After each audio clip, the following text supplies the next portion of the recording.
Ladies and gentlemen, Ali Midawi here with you at the ME Studios, and thank you so much for joining me.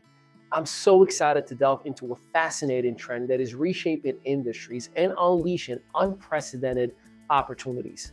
High-end coaching and the emergence of million-dollar earner creators. This transformative phenomenon is more disruptive and accessible than ever before. However, while it presents vast opportunities, there are also significant risks associated with navigating these waters without the right guidance. In this age of digital connectivity, barriers to entry is numerous. Fields have significantly lowered. Entrepreneurs, coaches, and creators with vision and drive now have the tools at their disposal to reach global audiences and build influential brands from scratch. As a result, we see an increasing number of individuals breaking the mold and, to be honest with you, achieving income levels once thought exclusive to established corporates or celebrities. The rise of high-end coaching plays a pivotal role in this revolution.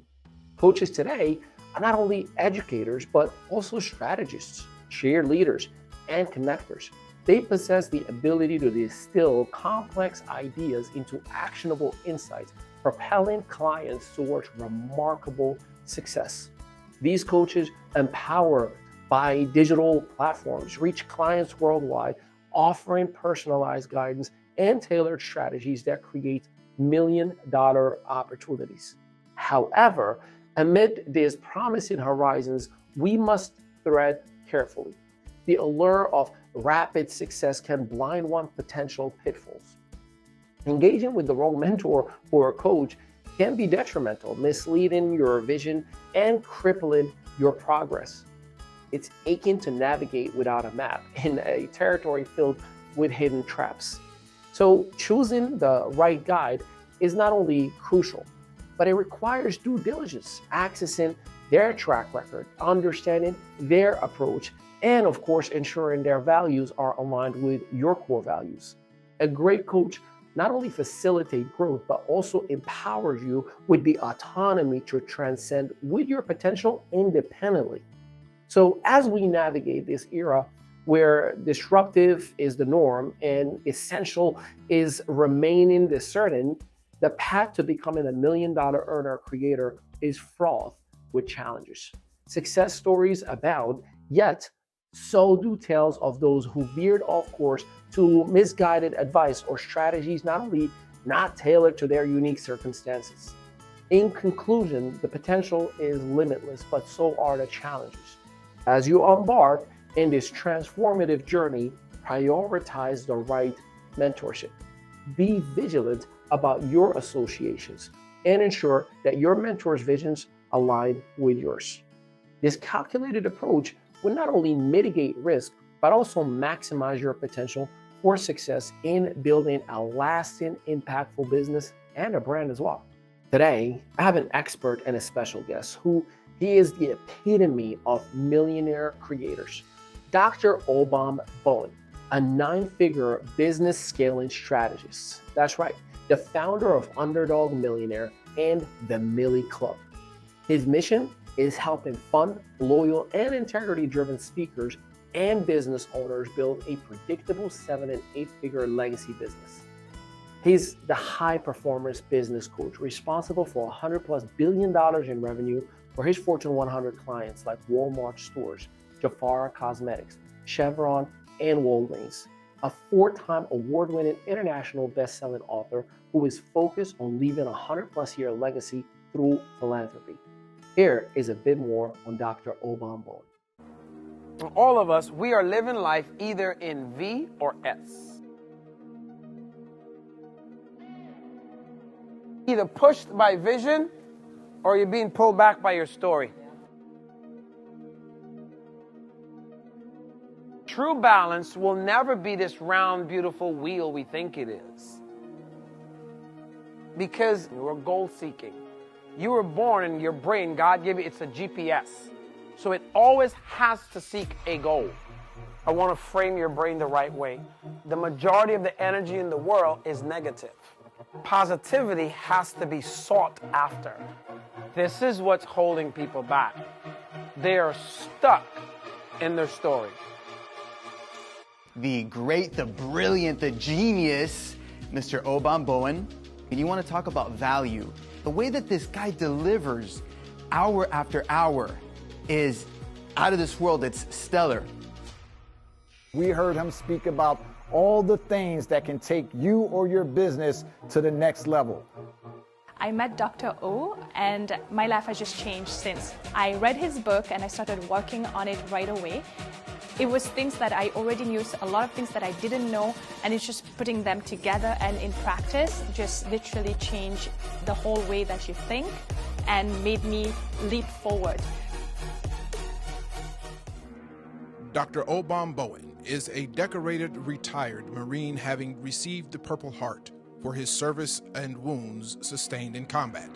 Scholastically trained as an MD, MBA, PhD, and having obtained a doctorate in divinity, Dr. Bowen has used his knowledge and expertise to position himself as one of the foremost authorities in the study of human potential, working with Fortune 500 companies, including but not limited to Chevron, Walmart, Walgreens, Intel, and others. Dr. Bowen has been able to show measurable results from his training programs. Dr. Bowen's book, Today is the Day, is the subject of study in lecture halls across the country, giving countless numbers of individuals the opportunity to achieve their maximum potential in life. A true servant leader, Dr. Bowen is enlightening the world to a better way of doing business, obtaining success, and living the most abundant life possible. Please give your most enthusiastic welcome to your speaker, Dr. Obom Bowen.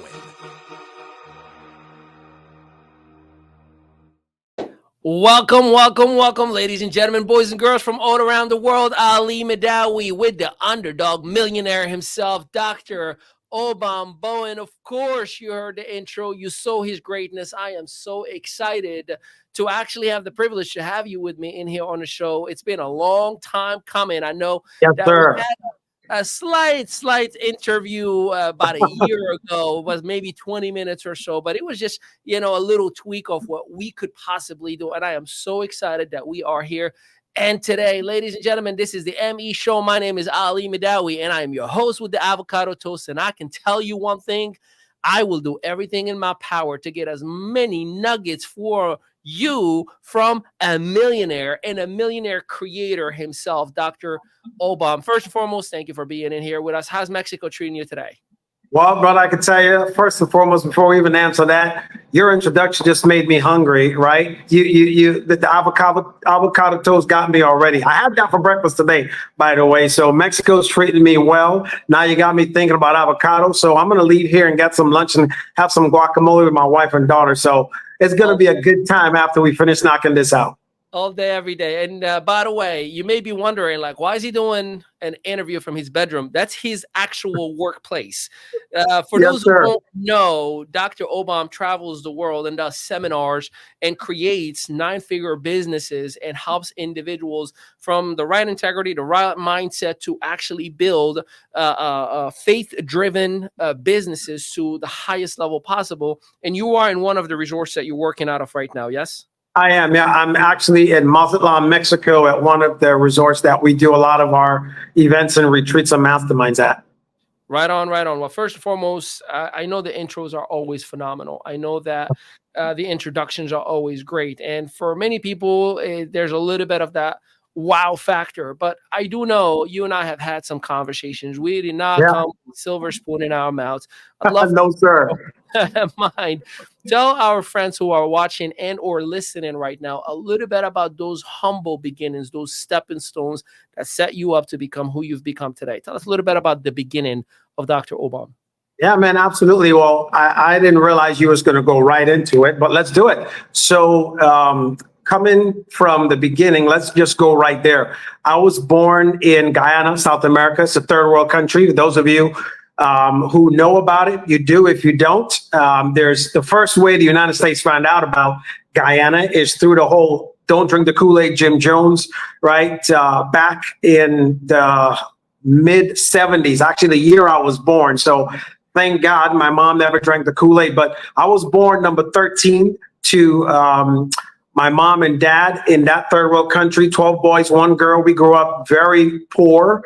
So Wow. Hold on, yeah, put I me know. on camera because I want to say wow one more time. I thought we were many because I'm one of 6, one of 13. 1 of 13, brother. 12 boys, 1 girl. Well, first of all, the girl, was the girl the last one?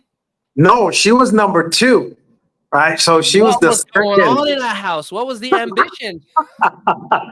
Well, we always say it's basically my mom and dad owned a football team with 1 cheerleader, and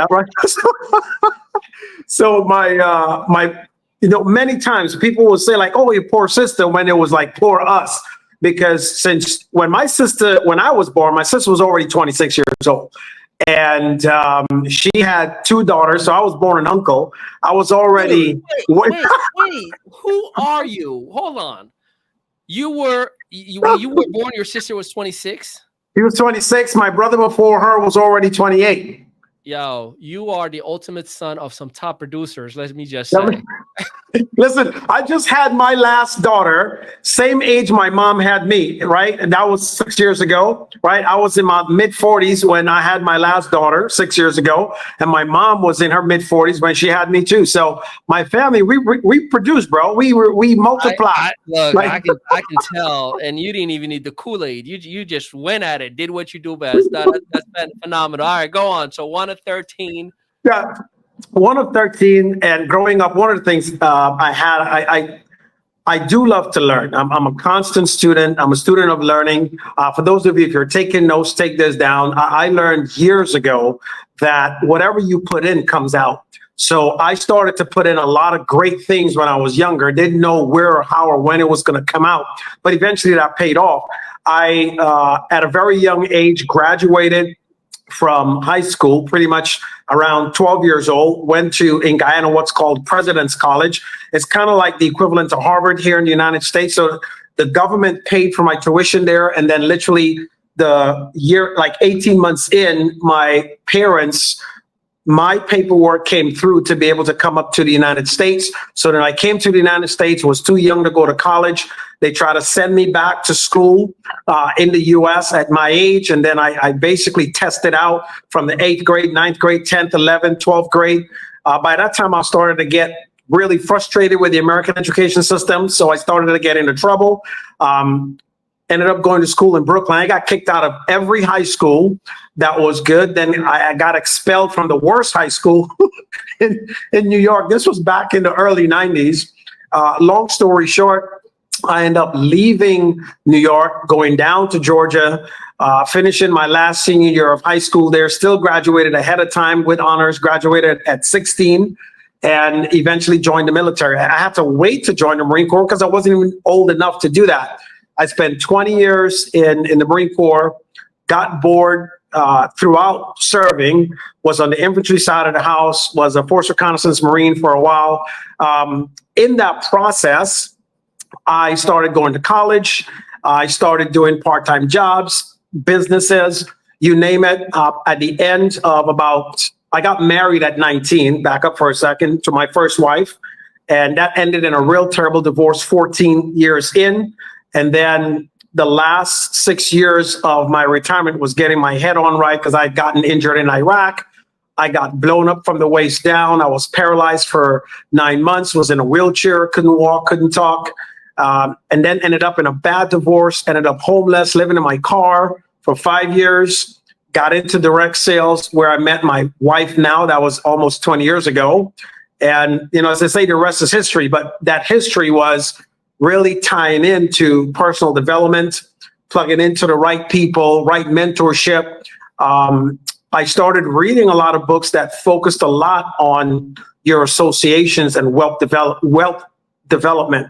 So then I realized if you hang out with enough millionaires, do what they do, say what they say, act the way they act, read what they read, eventually being programmed. And as a behaviorist, I start to realize the old files I had then have to be replaced with new files and new actions.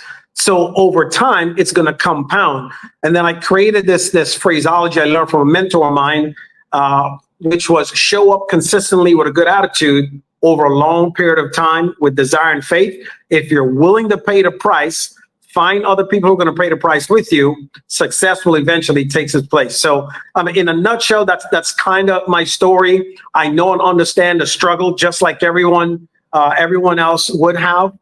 Being homeless in California was not a really good place to be. I sat down and remember in the storage unit that I had, because I couldn't afford anything else. I couldn't even afford a storage unit that had air conditioning in it. It was hot as ever in August. I was at the point where I was sitting with a 38 with a gun to my head to blow my own brains out. Thank God that's the only thing I ever really quitted on. And man, you're taking me back. Doctor, let me give you a breather here, because Bro. Ladies and gentlemen, let me give context here. So this is what you call an emotional roller coaster. I feel like I just watched like a 38 sequels of Dr. O's life since childhood until right now. And many who may be like, because I can guarantee you, Doc, there's a lot of people right now who are stuck on, what do you mean you were excelling and you were out testing? See, for us, and again, I was born and raised in Morocco, Northwest Africa. And I remember when I came to the United States, June 20th, 2002, and I ended up in Algebra 101, like I was Algebra 1. And and me know English at its all-time high. So numbers are numbers, and I will never forget. They had me do high school all over again. And I'm sitting as a freshman at 17 years old. By the way, I graduated Morocco in high school in Morocco, and here I am starting all over again. And I just do one of these. The teacher would call like, Ali, go solve the problem. You just look at it, 14 and circle it. You don't even do anything. And the teacher's like, no, you got to show us how you got here. And I'm thinking to myself, I've done this in second grade. Like, what is happening? It's already up here. So the reason again, for my brothers and sisters, I love the United States. This is home. But just so you know, the rest of the world is extremely advanced early on in traditional math and traditional learning and practical classes. So that's why he was doing. But the fascinating part to me is that, the school system failed you. You didn't fail the school system. You ended up getting bored out of your mind for something that like, I'm bigger than this, not from an egotistic standpoint, because you were a young kid. And then all of a sudden you're like, I gotta find my calling. Unfortunately, in the wrong place, in the wrong time, with the wrong people, you may end up doing the wrong things. Absolutely.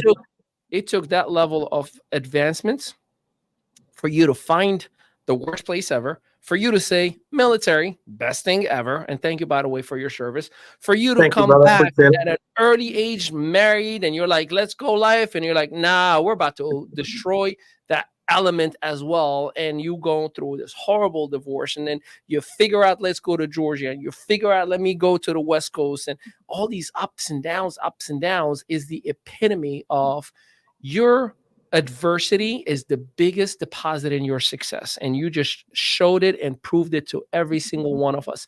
And the reason I wanted to highlight this, Dr. O, is because there are a lot of people out there, and I'm pretty sure you would agree with me, who either think binary success, I'm either going to be successful or I'm not. I cannot feel my way towards it. So if you could, I don't mean to kind of double down and dig deep, but how important, now that you look back, how important were those failing milestones? How important were there in your development today? Like, if you look back, was that failing process in multiple areas of your life creating the Underdog Millionaire that we're talking to today? Oh, yeah, absolutely. We'll go back to one of the first ones and the biggest one I had. So I was working with a company in the direct sales industry, putting together a plan. It took about 18 months, almost a year and a half. And if anyone understands how the direct sales industry works, when you're building and recruiting and bringing on other business partners, I stopped that side of the business working this one mega deal. This one mega deal was going to bring in $24 million of residual income a year. And in the midst of getting that whole thing done, it took 18 months. The owner of the company was close to being 80 years old, and him and his wife was like ready to retire. He built the company sat at the helm for 34 years at the time. He was ready to turn the company over. He sold it over to a private equity company. As we were wrapping up that deal, they came and they wanted to charge, it was an additional almost $34 more for that specific product. It wasn't that much to them, but this was a deal because of my connection and collaboration I had with military members. It was going to be a product that was going to be sold to the Army, Air Force, Navy, and the Marine Corps, right? That's bringing, at the time that company had about 1.3 million members. Bringing the military was going to be another $2.7 million or 2.7 million members. What that windfall would have done for my life would have been completely great. So here's where disaster happened. I stopped doing a lot of the little things like recruiting on a daily, weekly, monthly basis for a year and a half. Working one deal, didn't really care. That deal eventually fell through because the new owners who took over, they saw that deal that I was putting together could basically help. They paid $673 million for the company for the buyout. What we were going to do was going to help them get to their 10-year goal in 5 years. They wanted to do it in 3. And I said, listen, the deal we negotiated, we took 18 months for, got everything done. It isn't worth that extra like $34. And they were coming to appeal to my sense of, look at how much more money you're going to make. And I said, no, but listen, my integrity is not for sale. So I went back to the decision makers. The military says, listen, here's what's happening, because I couldn't really deal with that. Remembering where I was when I first got started in the military. Most folks, if you know anything about the military, you don't make a lot of money when you just getting started. Long story short, that deal fell through, which was one of the contributing factors that rendered me homeless, moneyless, penniless for a very long time. Okay, because they thought I wasn't going to go through with it, knowing my situation, but my integrity wasn't for sale. Here's the other side of that. 6 years later, I end up getting a deal for about $68 million with an investor group that we put something together. The main reason for that was the person on the decision board said they remembered me from 6.5 years ago, where I stood, and that ended up, if I didn't go through that one downfall to come up on the other side, that wouldn't have happened. Right, and there's been that's one of the largest ones, but that also sent me to be homeless for 5 years. Some people would not be willing to pay that price and go through. And in that 5 years, yeah, was I disgruntled? Was I unhappy? Was I, lack of a better word, ticked off? Yes. But in that process, I went through what we would call the refiner's fire. I then started my journey of growth and development. I then started to get my mind right, because I knew my value, and those who didn't see it, that's not my responsibility. But here's what I did know at that time, though. I knew that whatever vision you have, if it is true, it will be tested. I didn't like the test. I'm gonna be completely honest with you right now. I did not like the test when I was going through it, but being on the other side of it right now, if it wasn't for that and many other circumstances, I wouldn't be where I'm at today. You know, Doc, we have you obviously full screen right now, but you know, when you said when your vision is true and it will be tested, my partner and I here in the studio looked at each other. We had one of those like, yes, it will, and we certainly have been tested. You know, it's fascinating. Let me, and I mean, maybe the answer is simple, but in many times, you know, when you hear my integrity wasn't for sale, but you and I have encountered many people who have sold their integrity and have paid us or sold us, you know, for their well-being. What is that slight edge, that little tiny line that makes somebody say, nah, I'm not going to sell my integrity and I'm going to go for 5.5 years of shenanigans, but I'm going to do the right thing, versus the other person was like, I don't care about him. Burn him. Let me get rich. Yeah, you know, it's crazy. That's first of all, that is a phenomenal question. For anyone who've ever served in the military, me specifically, the Marine Corps, its core ethos is honor, courage, commitment. I can't honor those who have served the same way I did by taking financial advantage of them, knowing that that is going to put a strain on hundreds of thousands and millions of folks, whereas I'm going to enjoy a financial benefit because I took advantage of them once. And the thing is, being in a combat environment for a very long time, as leaders, you're taught as a Marine, leaders eat last. There's a book someone wrote that wrote about that too.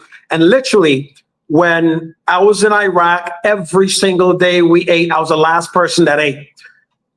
Through that model, the thing with integrity, the thing with honor, the thing with courage is when you treat those who are subordinate to you almost as the same as you, equal. After a while, my food started showing up before everyone else ate. Whatever you do is returned tenfold to you. Yep. Some folks never understood that. What I can say is this, though. I love clean money, meaning that every dime that I spend, I love feeling good about it. There's no way, because of how I am made up, I can't take advantage of someone financially and spend that money and feel the same. But I do know that karma, people have all kinds of names for karma, but here's what karma is. Karma is an exacting energy. Whatever you do, it returns back to you. And it returns at a time that you're least expecting it. But when it does, it's going to slap you 10 times harder than you did in the beginning. I couldn't agree with you more on that. And I appreciate what you just shared, because a lot of people give up on their own integrity just because they've been battered and beaten by so many other people. They're like, well, he did it to me, might as well do it to him, right? And to hear your message, and for that one hater, there's always one hater that's on the comments right, easy for you to say because you're a millionaire. Like, man, sit your butt down for a second and listen from the beginning of the interview of all the struggle and everything that Dr. O has gone through. So you have your own children right now, and you have your wife, who I see you are very, very in love with and always involved with and always celebrating on social media, which is phenomenal. How do you share those values with your children without being the drill sergeant, the military guy, right? Like, how do you find that balance? Because look, my wife is always like poking my leg sometimes, like, you're too rough with Sebastian, our 7-year-old. And I'll tell you what I tell him, and I tell her, and I tell everybody around me. I am raising an extraordinary child, therefore I cannot be ordinary with him.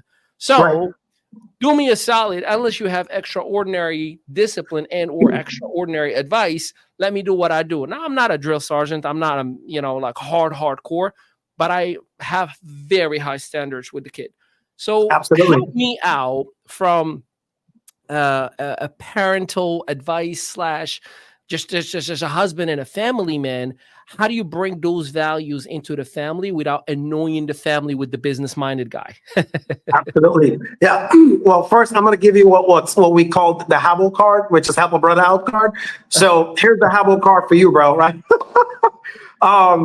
So there's several things in place, but I'll give you an example here first before I jump into those. So my kids, we have 4, right? My son, he turned 35 last month. My oldest daughter, 25. What are you? Wait, bring him back to the camera to me. Go bring me back. Dude, what are you related to Pharrell? How old are you? How do you have a 34-year-old? Hey, you get started early, bro. That's what it is. You get started early. I don't care if you started when you were 10. Like, how old are you? I'm 50. 50. God bless, bro. Like, no, I mean, no disrespect. You cannot tell you're 50. I thought you were like early 40s, like, 42, maybe. Like, no, brother. Wow. That's that God in you, man. You got enough God in you, it'll preserve you for a while.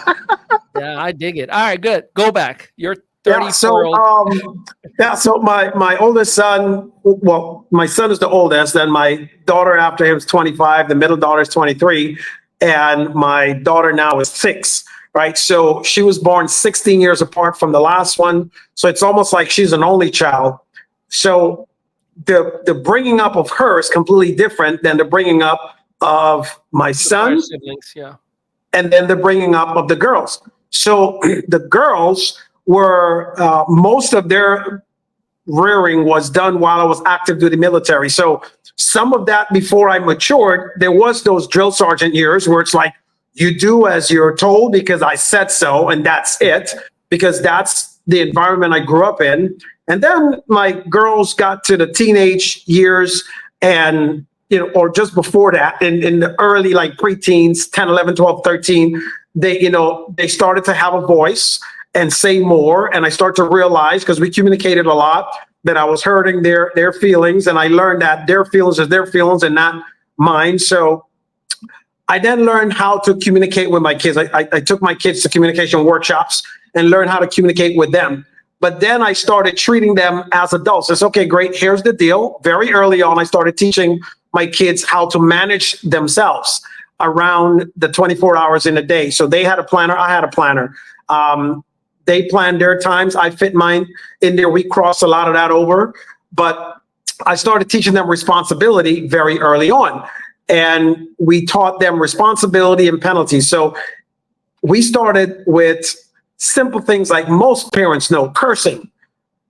And boy, did I have a potty mouth. So the piece was, if the kids curse, we punish them. If we curse, they punished us. And the punishment eventually moved down to a financial punishment, right? Hurt them where it hits. Yeah, right?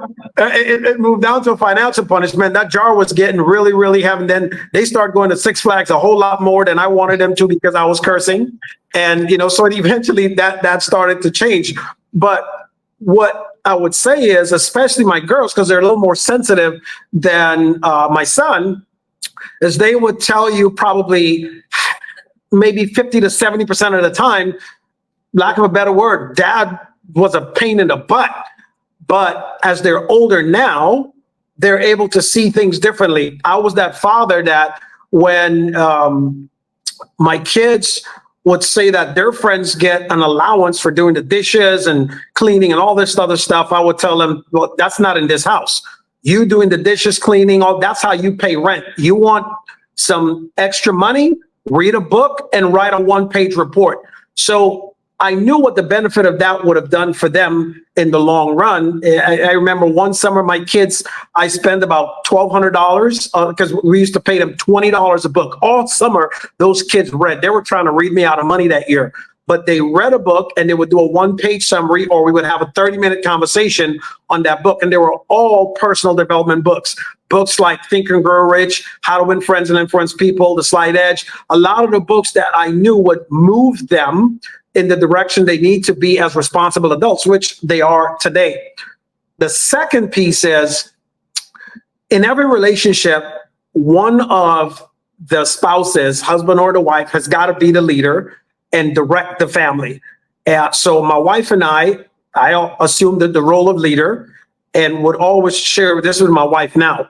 My wife before and we never really got along because we were both wanting to lead.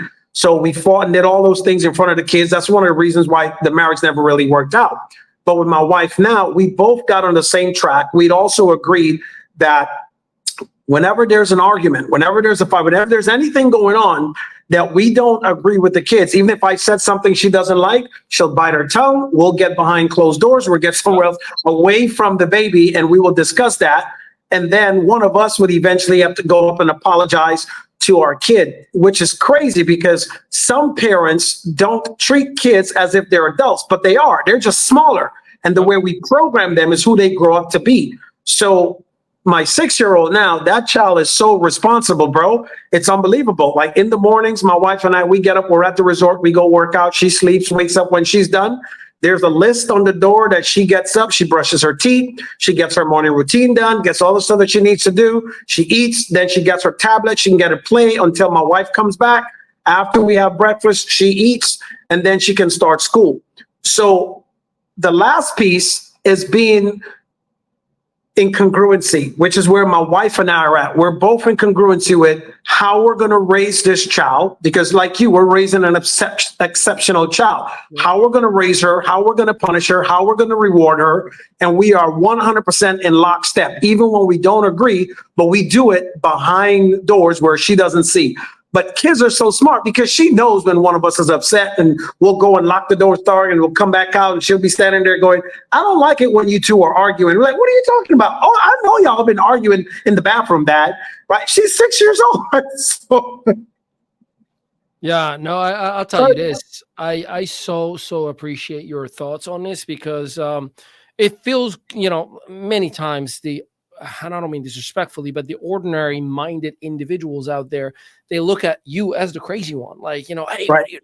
like, dude, chill out. There's a reason for this. I had to not come at peace, but I had to embrace the idea. And you said something that Sebastian said that he taught me. My 7-year-old, that is. Yeah. He said, Papa, just so you know, there is no such thing as grown-ups and kids. We're all the Right. same. Just some are bigger than others. I was like, okay. He goes like, no, I'm serious, Papa. He goes like, I know everything that you're saying, and you know everything that I'm saying, and I understand you, and you understand me. You're just much bigger than me, but we both have Right. the same exact way of looking at things. And I was like, who are you, kid? Like, so, Yeah. so at one point when early on, you would oppress that reaction from a child, like, what are you saying? Like, well, don't talk Yeah. to your, like, but it became more of like, hey, you said something earlier. Why would you say that? Can you help me understand what happened? And then it becomes this like conversation, which my son loves those conversations. Sometimes I feel like he will do something to poke me the wrong way, just so we can end up on his bed at 8 o'clock before he goes to sleep, and we can have a full conversation about Right. life and philosophy. But no, it's kudos to you on being that. There's a I don't remember exactly who said this, but some people are so poor, but all they have is All they money. have is money. Yeah. Yeah. They're poor in their relationships with their kids, right? They're poor in health. They're poor on happiness. They're poor on everything else. And I am grateful for you that you are doing well for yourself from a business perspective, but at the same exact time, you're doing very well for yourself from a family perspective as well. So, with your permission, we're going to take a quick break. We got to pay some bills. Absolutely. So, obviously, this episode is brought to you by the Underdog Millionaire. We're going to take a little commercial break. When we do come back, we're going to dive into the business side of Dr. Obom Bowen. I'm going to definitely drill and try to get a consultation session live for each and every one of you. Stick around. We'll be right back. I've been wondering whether or not I should actually offer this specialized mastermind of mine, wondering if I should actually give away my secrets and exactly what to put into it. I've been a part of hundreds of masterminds in all various degrees of successes and satisfaction, so I actually know what makes a good mastermind and how I can actually help you develop one without all the BS. If you're the same and have wondered how you can actually put together a high-end mastermind just like the ones you've seen where folks are generating 7 figures, click the link and join the 7-Figure Mastermind Bootcamp, where I'll be simply offering you a comprehensive 8-day, 7-night, all-inclusive workshop style event in Cancun, Mexico, so that you can actually create your own unique mastermind or hybrid programs that leverages your time, leverages your expertise, and creates recurring revenue for you. I'll help you launch your first mastermind, so I know that I'm introducing you to the very best in this very lucrative business of masterminds, because I'm going to hold your hands and partner with you after making sure you're successful. You literally have nothing to lose. This event will be for you if, number one, you're already successfully serving clients one-on-one, you're already selling a short-term course or package, you are ready to leave and leverage your time and scale your business, that you're committed to creating a unique high-end program for yourself. So if this is for you, click the link and join the 7-Figure Mastermind Bootcamp now. Welcome back, ladies and gentlemen. Ali Midal with the ME Show. And we got Dr. Obom Bowen, the man, the myth, the legend, the Underdog Millionaire. We spent the better half of this interview so far going over the history of the man and family values, core values, what made him who he has become.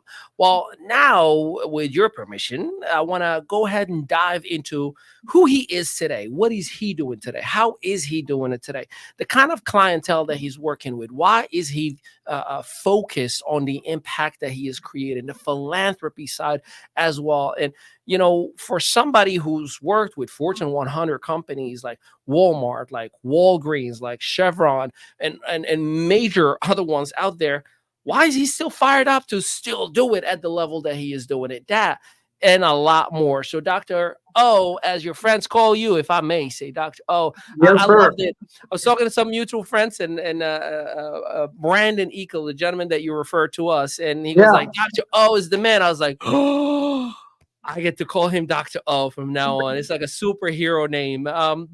Thanks, brother. Let's dive into what is the most exciting business and focus that you have right now from an impact standpoint. Like what is Dr. O focused on and excited right now? Okay, so I'm gonna give you the answer. It might stun a few folks, and you may or may not like this one, but the only reason I'm doing it first, we'll start with why I'm doing it, and it's all for sex. You heard that right, sex. And I'll share a little story with you why why that is. Right. So bring me back. Hold on. Did he get your attention now? Yeah, dirty, filthy animals. He got your attention. All right. Back to you, Doc. Let's talk about sex. Yeah, let's talk about sex, baby. So, after COVID, right? We were all locked up at home. My wife and I, we have a 6-year-old now. So when COVID hit, she was like 18 months. And going through that, the baby was still somewhat sleeping in the bed, doing the things that we need to do. So a lot of our very rambunctious sex life before that came down to probably about 40% of what it was. And I remember just as, COVID started to open up, we're getting antsy trying to travel again. I looked to my wife and said, babe, I'm tired of rollover sex. Listen, for those of you who are married, you know what rollover sex is. And my wife, that's my home girl. My wife says, you know what? The door's always open, but by the time I finish cooking, cleaning, and taking care of this kid, you get what you get. Don't laugh at me. Don't laugh at me. I don't know what rollover sex means. So I again, sorry, but what the heck is rollover sex? Here's what rollover sex is. You're laying there, you trying to get some, your wife ain't trying to do nothing. You just kind of roll over and get some, bro. You do what you do. She's like, that's it. She's like, I got you. Do okay. You? I got you. Okay, right. So yeah, I was like, you know what I thought you meant? Like you're accumulating the nights that you're not getting, like a rollover minute thing. No. Hey, 72 days have passed and I need it all tonight. Yeah.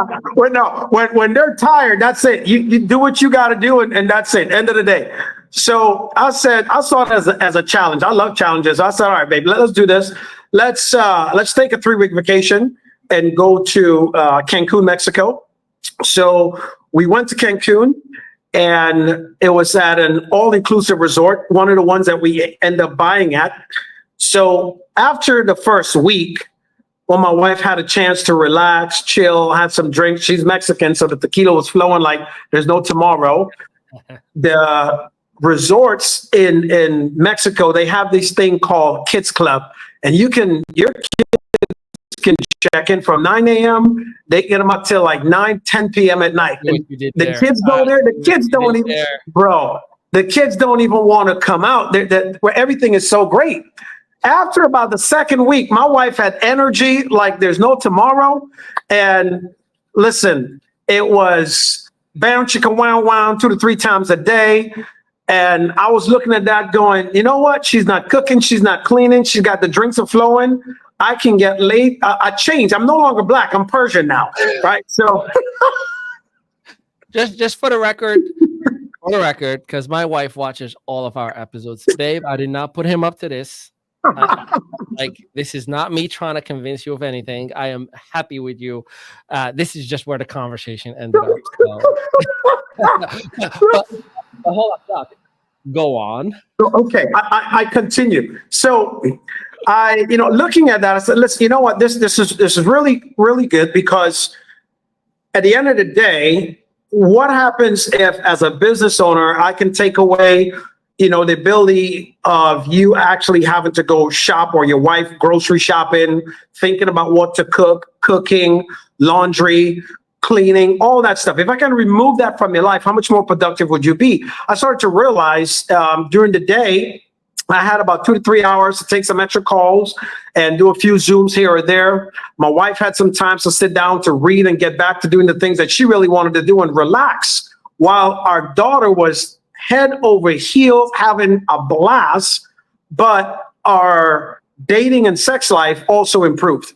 So to be effective in business, I said, you know what?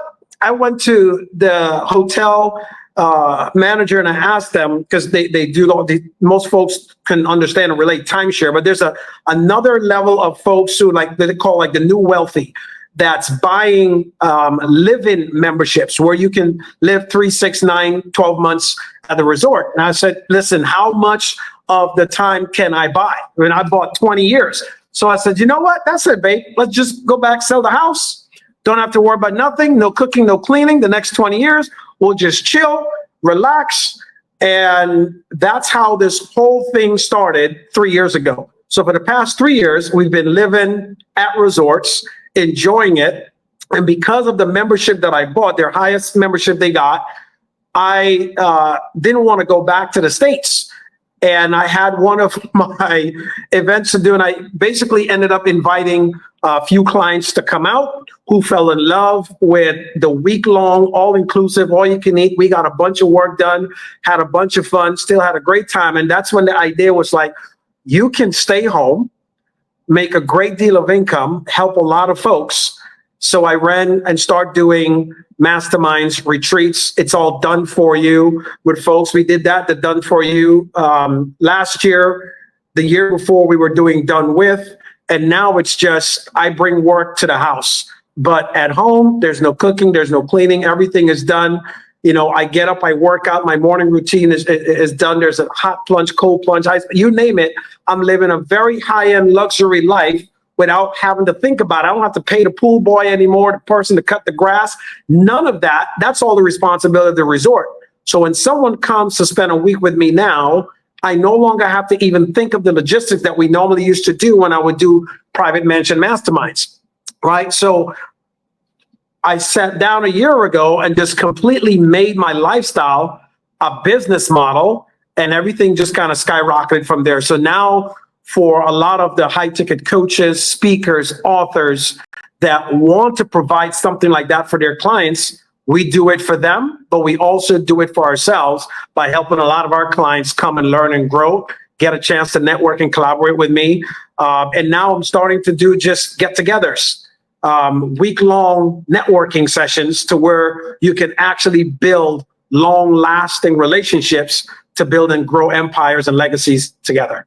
Dr. O is trying to get Blue Chew out of business. He's like, I did That's it. right, baby. Get paid to get laid. That's it. I'm surprised you don't have none of this on a t-shirt. I mean, well, it depends where you are in the world. It may get you in trouble. Get paid to get laid. Maybe out of context here. Yeah, they might totally think I'm a pimp, and we're not going down that road. But when you think about it, Ollie, a pimp is a professional in a management position, but we're not going to go there. And I am too pretty for jail. All right. So let's dig into, if I were to come in one of your masterminds, obviously there's experience and there's access to great individuals. Give me an idea of what, if you can give me a description, like 30 seconds or a minute, what do I expect if I am in one of those masterminds? Yeah, so one of the things that I focus on personally is what I call my 5 F's of life: faith, family, finance, fitness, fun. So regardless of your faith or ideation you have, basically focused on Christ was killed and put on the cross and redeemed for my sins. So if you believe what I believe, we can sit down, we can pray, we can connect on a daily basis, work out together for those who want to. Forewarning, I am a Marine, and if you don't mind getting a daily beat down, and then after you're done, go and get a nice cold plunge, hot plunge, wet sauna, dry sauna, and massage, and have some breakfast, and then go change over and come back and have lunch, talk, and then whenever we're teaching something, learn whatever is being taught, and then in the evening, have a well put together gourmet dinner and a show, because the resort have shows, depending on which resort we're at. Some of them 1, some of them 2 shows a day on a daily basis, and the drinks are flowing, top shelf, 24/7 room service.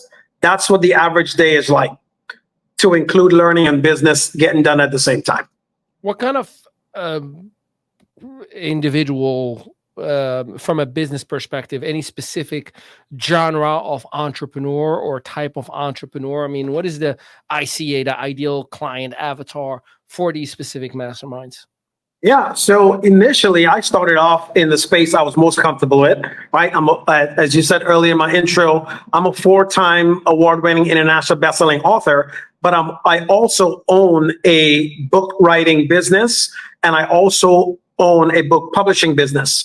So we had started attracting a lot of authors. I started attracting a lot of speakers because when I spoke on stage, a lot of other speakers, I connect and make friends with them. So my initial audience was speakers, authors, and coaches, right? High ticket coaches, high ticket speakers. And recently we started getting a lot of real estate developers, real estate investors, real estate agents. So I started doing a few investment summits, investment retreats, some masterminds. Really almost anyone that wants to do it. I got a girlfriend of mine. We've done business together for a few. She wanted to just do a girlfriend's trip. And I told her, you know what, that's perfectly fine. We're not looking to always profit from everything else.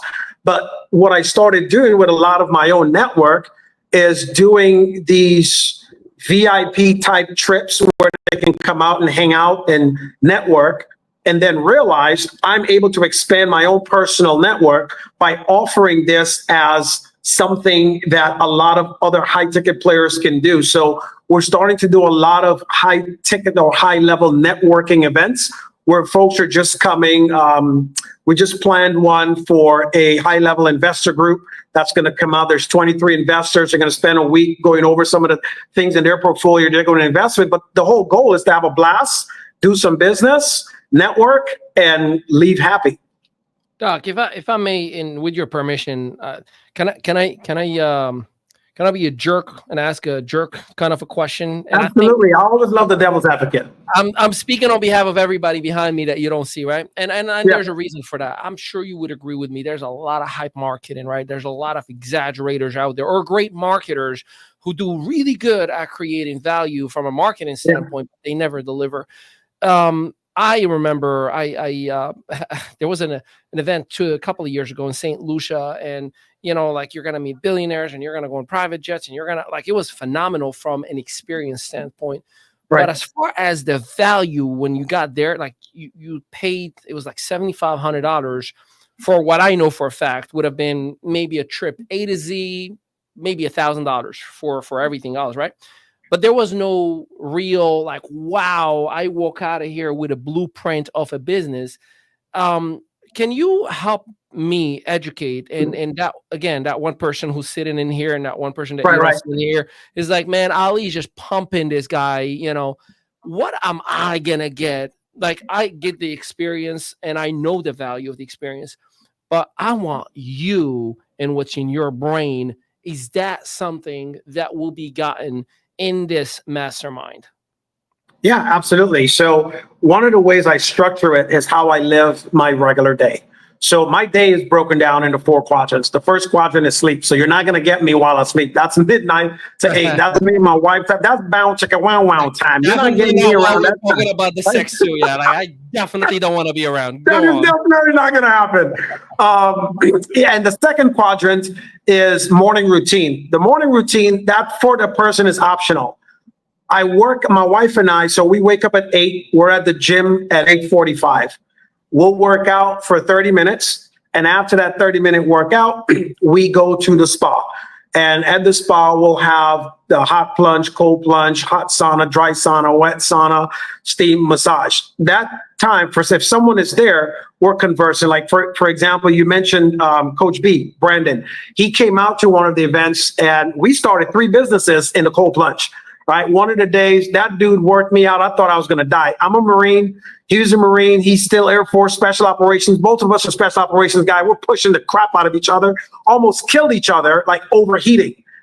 So we end up staying in the cold plunge for like 45 minutes. You're only supposed to be in like 15. But we were so hot and overheated. We stayed in there and cooled ourselves down and just kind of going back and forth. 45 minutes. We launched 2 different businesses. Now coming out with Spartan, the Spartan partnership that we have, but we're coming out. I'm not going to tell you the name of it until it launches next month.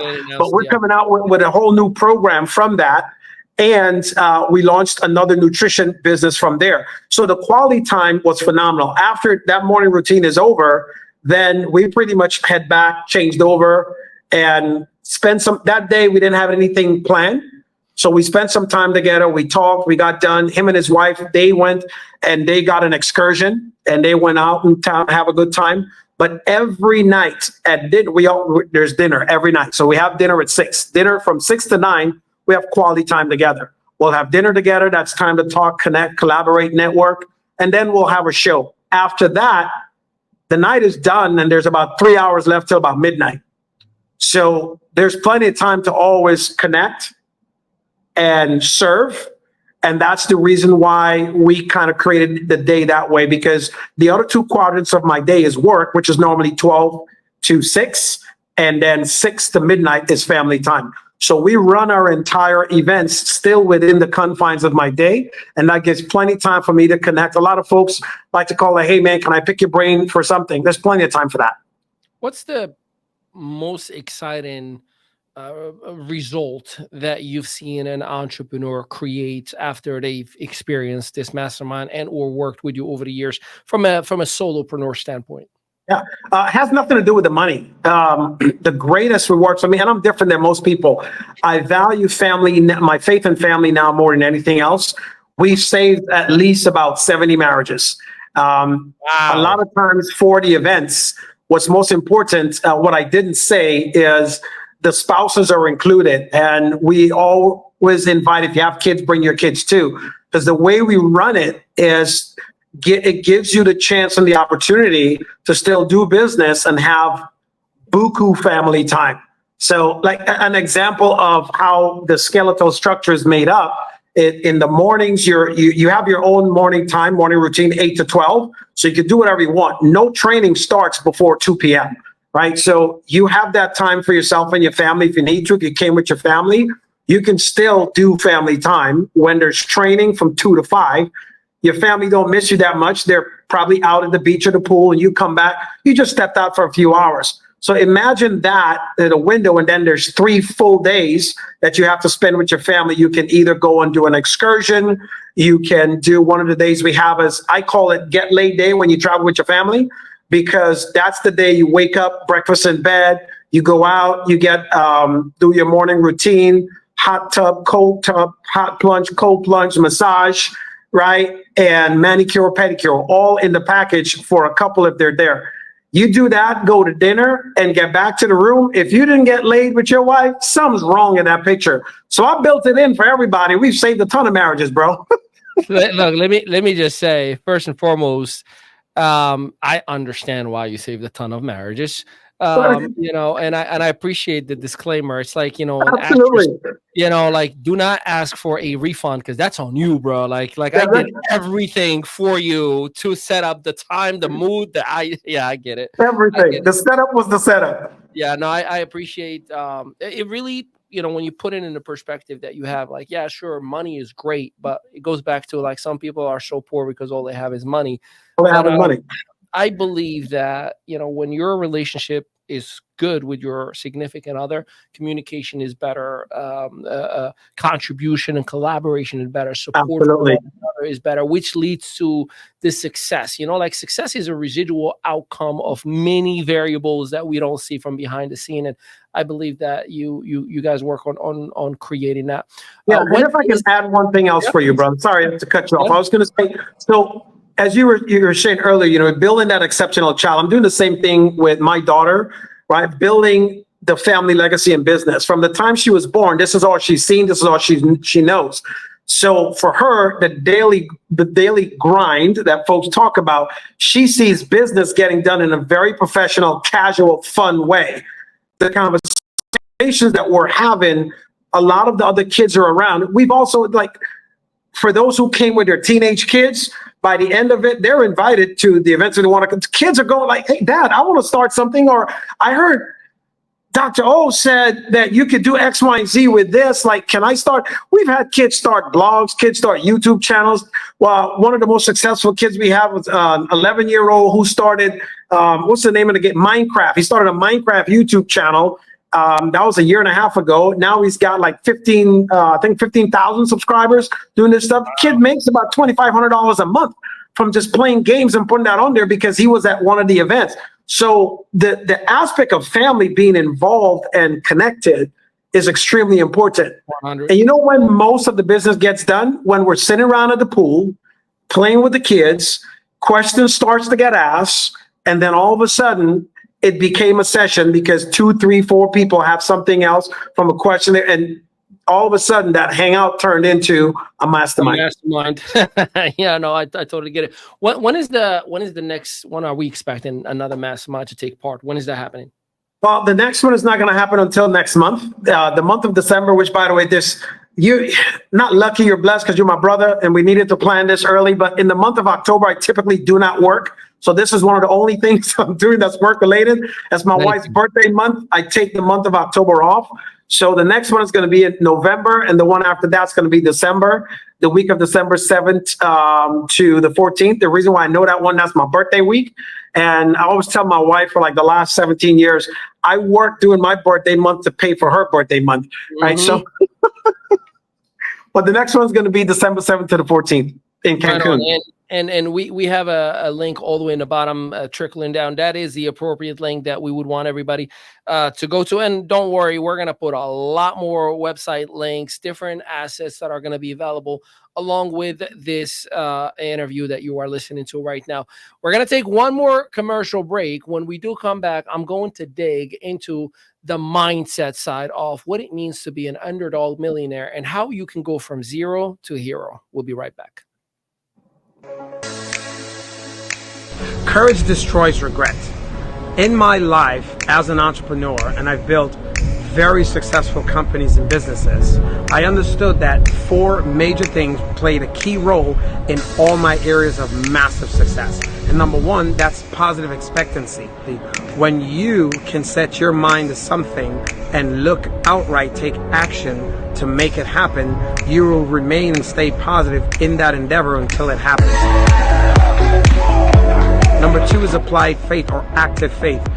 Faith without work is dead. That simply means that you cannot believe in something and not take action on it because your belief regulates your performance. Number 3, ever increasing gratitude. I was always grateful in everything that I've done, even in what some may consider failures. When you're grateful for everything that happened as an experience, it leads into number 4, which is extreme value delivery. I've always given more than I've asked for in return in the term of payment. See, my name is Dr. Obom Bowen, and I'm the international best-selling author of the book Today's the Day and the world's leading expert on next level growth and transformation. I've helped some of the greatest brands in the world, from Walmart stores to Walgreens, Chevron, and all those amazing companies that you know as household names. It would not have been possible for me to be where I am today, now having 8 very successful multi-million-dollar companies and helping entrepreneurs go from where they are to where they want to be. Meaning simply this: if you have a desire within you and you have the right coach, the right people, the right space, and you have the right actions to take, all you need is simply a plan. What I do with entrepreneurs is help them with that plan, with action, and when you apply positive expectancy, active faith, ever-increasing gratitude, and extreme value, you can accomplish anything you want in life.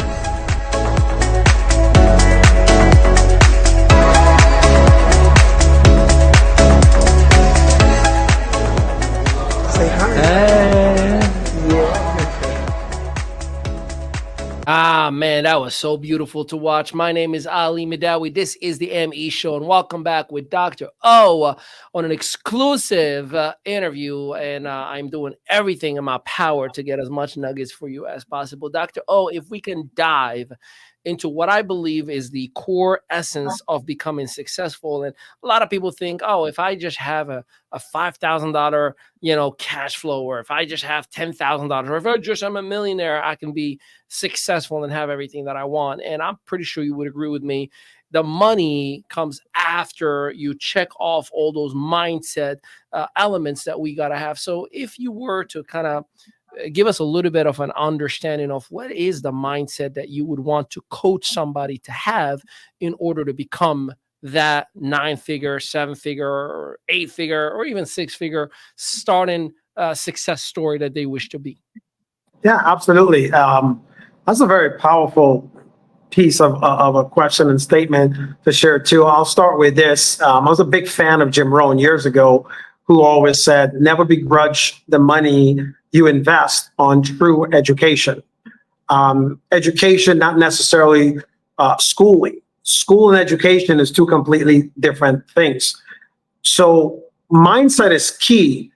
Why? Because whatever you put in, you think of our brain in itself. And one of the things, sharing this, just little context for those of you who don't know, I'm a behaviorist. I have a PhD in human behavior and a PhD as a behaviorist and a psychologist. So as a behaviorist and a psychologist, I focus a lot on not just the actions, but what creates actions. And what creates actions basically stems from the thought.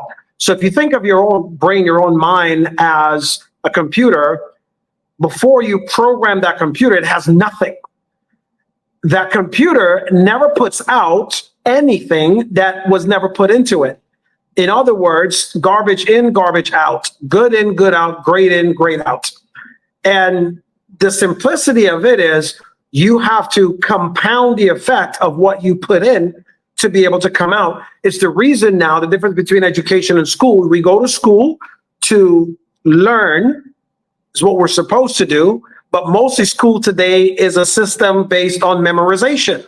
So for example, we talk about, I know Ali and myself early in our education process, I went to school in Guyana, it's a third world country. We couldn't afford things like calculators and all that other stuff because their education was different. Even at the memorization level here in the United States, when I came to the United States, they did up to the 12 times table. We did up to 26.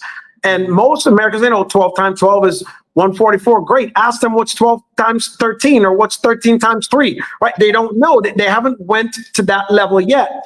So what I'm trying to say here concisely is this, right? The difference in becoming wealthy is wealthy people have a different education. You focus and you stay consistent in an area or a discipline until you master that discipline, whether it comes first from the memorization, then you go into action. The action and the memorization begins to build skill and wisdom. Wisdom is the ability to know how to differentiate just from knowledge, because knowledge is what you read and take in. Most people say, hey, knowledge is powerful. No, in knowledge without application is disaster. So the knowledge that you take in has to be able to be applied. Now, let me get this concise for you. Someone who has built a multi-million, billion-dollar business has the knowledge, the wisdom, the understanding, and a know-it-all. I would rather, instead of reading 100 books to get the knowledge, I would rather pay the guy that read the 100 books that did it to teach me how to do it and read the 100 books still. Because by the time I would have learned what he taught me, I would now be reading to catch up and have the actions meet the knowledge that I'm getting. So that puts us down to what Napoleon Hill wrote in the book, Think and Grow Rich, specialized knowledge. So you have to have specialized knowledge from the expert, specialized training, and specialized application. The reason and purpose for things like masterminds and retreats that I do is given the crossover for someone to be able to understand specialized knowledge through application that yield me results given to that person, starts them in the process. Everything that we do, you talked about it earlier, Ali, we provide workbooks that give them the chance to fulfill and leave so that they're now taking a piece of my mind with them when they go, and they're able to apply on a consistent, persistent basis so they then build a new habit. You never become what you want to become without the actions of becoming. One never becomes a master without studying, practicing, and applying, right? Bruce Lee always said, and I love this quote because I'm a fan of Bruce Lee. I've taken martial arts. I've got 4 different black belts and a 5th through the Marine Corps martial arts program. But Bruce Lee says, listen, I'm not scared of the man who studies 100 different moves, but I'm afraid of the man who studied one move 100 times because he has mastery in that move. So it's the same thing, the same principle, building, understanding the mindset. Everything you have done in your entire life is still filed away in your process. The problem between those who are wealthy financially and those who are not is only because they have more files built on wealth that they took consistent, persistent action on. Many times they might have failed. They have achieved mastery through application and action that produced a result. And all you have to do, I'm not better than you. I pull up my pants the same way I go to the bathroom. Well, I'm a father of girls. I sit down when I use the bathroom now. You might laugh at that, but that's okay. I have to teach my girls how to use the bathroom. But that taught me how to be sensitive to their nature of not leaving a toilet seat up so they could fall in. And when that happened to my 9-year-old one time and she got stuck, and I realized, nope, never doing that again. Right. So that traumatized me to be able to learn from that. Same thing happened to a lot of us. We do business, we get traumatized, and then we're too scared to do it again. Most people are afraid to become successful than they are afraid of failing. The whole thing is this. You have to have the mindset. The mindset of the underdog is not necessarily always the person who has failed and is just below. It's the person that's never going to give up. It's that person that is never satisfied where they're at. That is the hungry lion climbing the hill. That's the underdog mentality. I am a lion always until the day I die. There's no way that I'm going to stop. You're going to have to kill me or you're going to have to kill me. And if I promise you something, it's going to happen or it's going to happen. There's no other way but doing that. I love that. And you know, one of the things that I love that you've mentioned is the specialized knowledge. The best way that I describe it with individuals that I've even worked with in the past, there's a reason a specialty restaurant charges you $50 to $100 for just a small little tiny piece of a food. Absolutely. And you go to a diner and you get this huge plate for $15. There's a reason for that, right? Like the specialty is always much more valuable. There's a reason why a specialty restaurant has just 12 or 20 tables and you have to wait on a list for 3 months at a time for you to get a table. While a diner, you can just walk in and there's, 70 or 100 tables that are available. So just understand the more specialized knowledge that you have, the more valuable do you become as well. And that was fascinating how you broke it down. Let's talk about the individual that has been beaten, battered, and just went through the muck, whether it's economy, whether it's political change, whether it's inflation, whether it's deflation, whether it's wars, all the different things that we can pinpoint and talk about for the last, 20 years, maybe. That the individual is clinging on and saying, well, you don't understand, Dr. O, I've gone through. Oh, you don't understand, Dr. O, I'm going through. You don't understand, I'm dealing with. How does that person just snap out of it right now? And let's go ahead and do something different. Like, what is the easiest or simplest? I don't think there's easy, but the simplest way for that person to step into change from a mindset perspective? Yeah. So, to keep it as simple as possible, I'll put it this way. Everybody is broke, just on a different level. Elon Musk is broke on a different financial level. At one point, it was $43 billion broke. Right. So everyone is broke at a different level. So the guy that has his necessities bill, which light, gas, cable, whatever, for a month, that is, $2,500, is struggling to make it happen.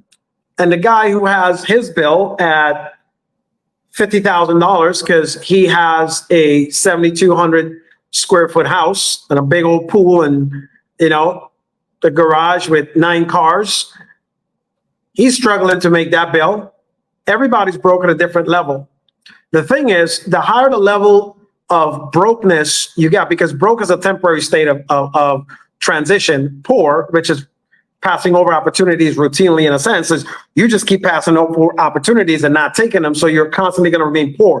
They're both mindsets. So the broke mindset is, this is just happening now. I know what I need to do to stay consistent and persistent to get to the next level so that I can ease the burden here. And the truth is, we're all striving to be comfortable.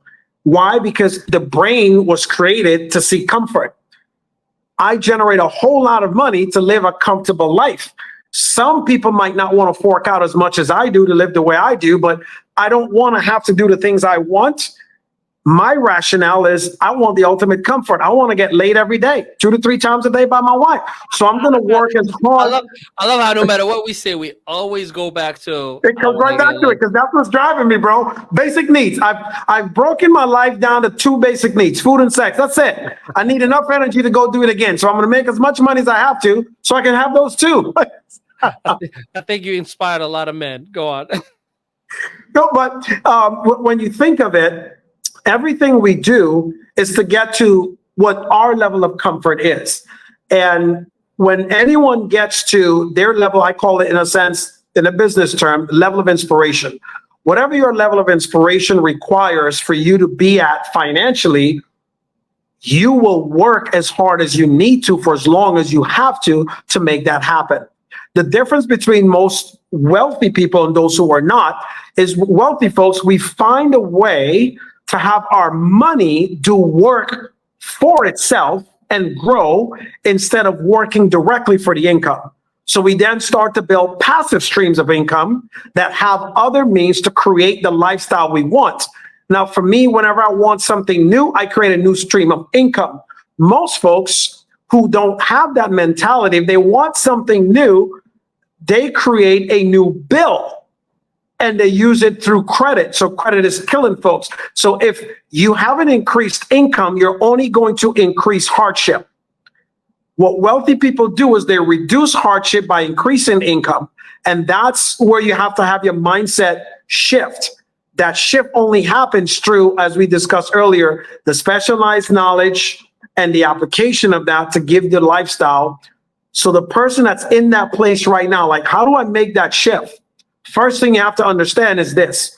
You have to change the way you currently think. What you think influence what you say influence what you do influence the result that makes an impact in your life. So you have to now start reading and developing yourself more than you have in the past. It is not going to happen overnight.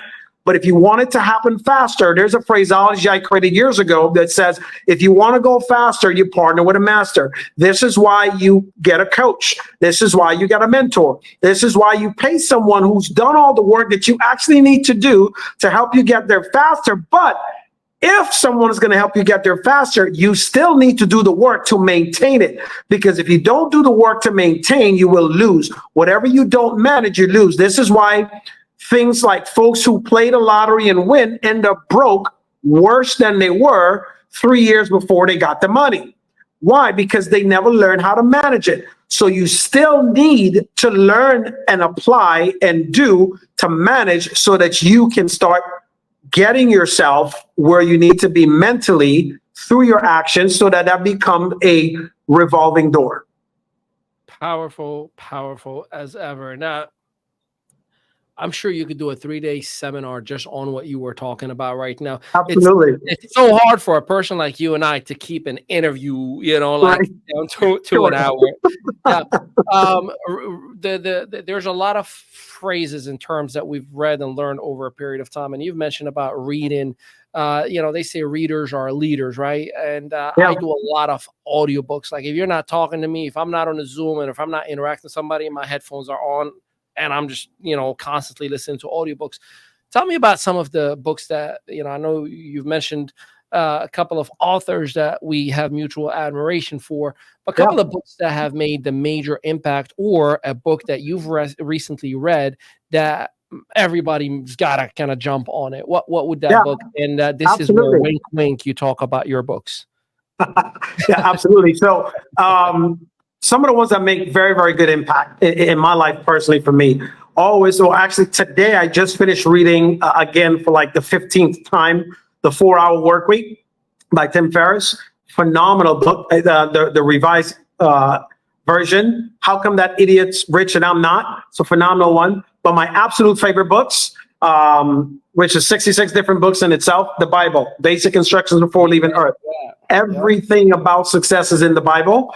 And then my other favorites are The Slight Edge by Jeff Olson. That book completely changed my life because it helped me to understand how to take simple daily disciplines and turn it into massive success. And I did that with everything in my life, how to win friends and influence people.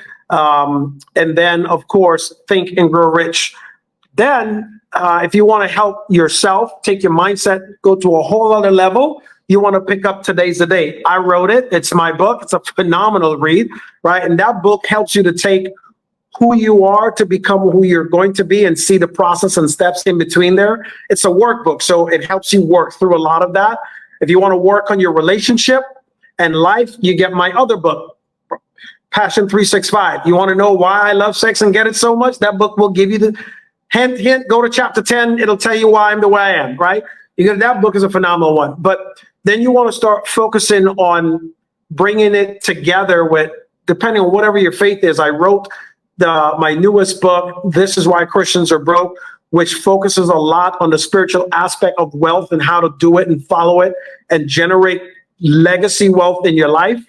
And then when you're just ready to shift your mindset, you can go read the first book I wrote, which was The Philosophy of Success. And that book really focuses on no one truly becomes successful until you learn to think successfully and take successful action compounded over time. Those are my top favorite books, including the ones that I wrote. I would highly recommend you get those. And don't just read them once. Read them as many times as possible. I've read Think and Grow Rich over 217 times now, right? So a lot of those books I keep on repeat, even my own. I read over and over and over and over.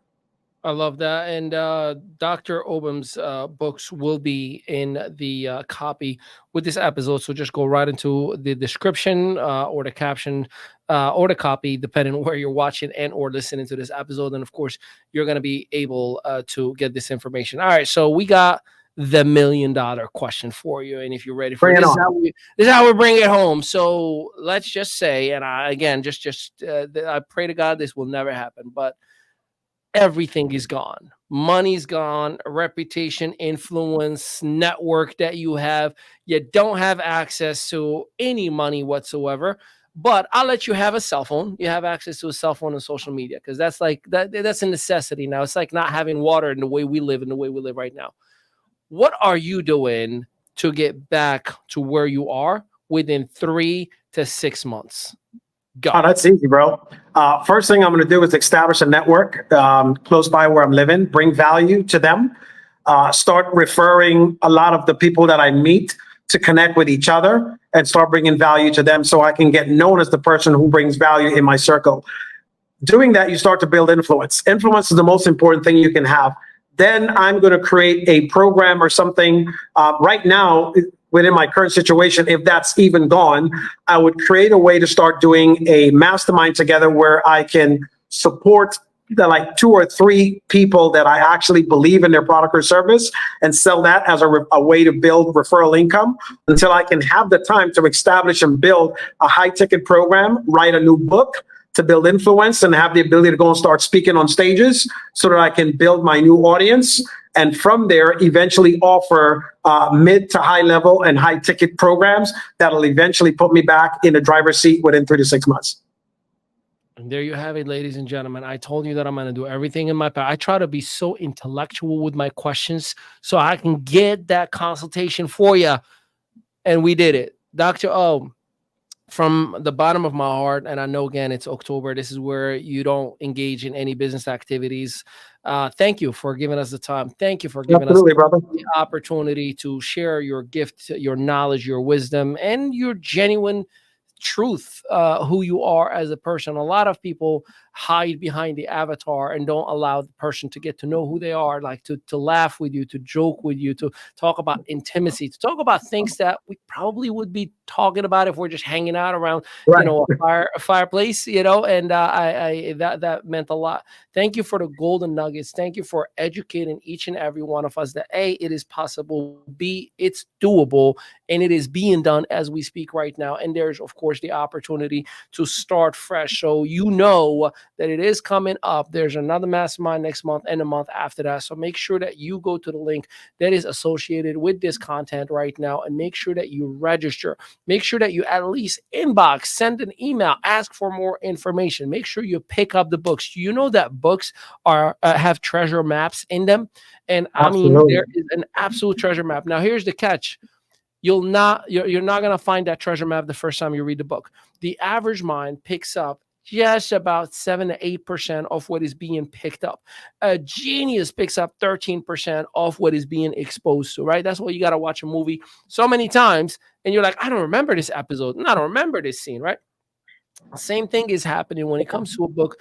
That's why you hear read it over and over and over. Or in my case, listen to audiobooks over and over and over and over and over again. But I learned a lot, and I hope you have as well. I think, when my wife and I watch this together, we're going to laugh a lot, and we're going to have some serious conversations about, look, babe, you said you want to elevate our lifestyle and get paid a little more. Yeah, bring it on, baby. I'll let you have the last remark, the last word, take the last minute, talk to our fellow listeners and viewers. Last remarks for Dr. O. Yeah, absolutely. My biggest recommendation, greatest thing that's helped me in my life really was improving and increasing who I am through personal development. Get the books that I've recommended, or just start searching personal development and growth books, wealth books, whatever you want to be. Start to study and then apply, and then repeat and then apply. There's nothing that prepares you more for what you're looking to do than someone who's already done it and written about it. Years ago, I heard a mentor of mine says, if you want to hide the treasures of the world, put it in a book, because no one is reading today. Defy that statement and become the person that starts to read and apply. Read and apply, read and apply, read and apply. And there you have it, ladies and gentlemen. Read and apply was said 3 times in a row. There's a wink, wink, hint, hint. And we love to have you. We love to work with you. And thank you so much for being the best part of our show, you, the listener. Obviously, make sure you go into the captions and the copy, and you will find everything from Dr. O's books, social media assets, websites, and mastermind that is coming up. So like, follow, engage, subscribe, and make sure you leave a comment with any of your best questions or your best moments that you've gotten out of this interview. My name is Ali Madawi. This is the ME Show. Until next time, peace out, everybody.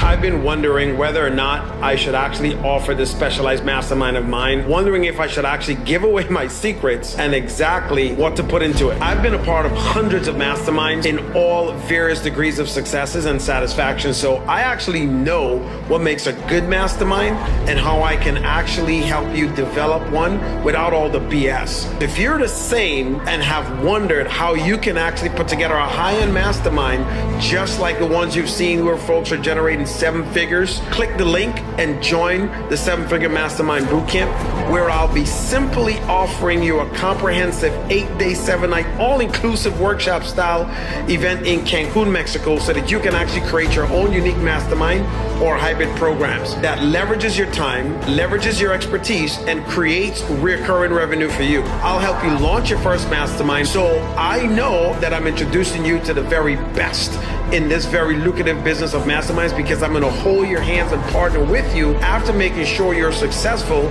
you literally have nothing to lose. This event will be for you if, number 1, you're already successfully serving clients one-on-one, you're already selling a short-term course or package, you are ready to leave and leverage your time and scale your business, that you're committed to creating a unique high-end program for yourself. So if this is for you, click the link and join the 7-Figure Mastermind Bootcamp now.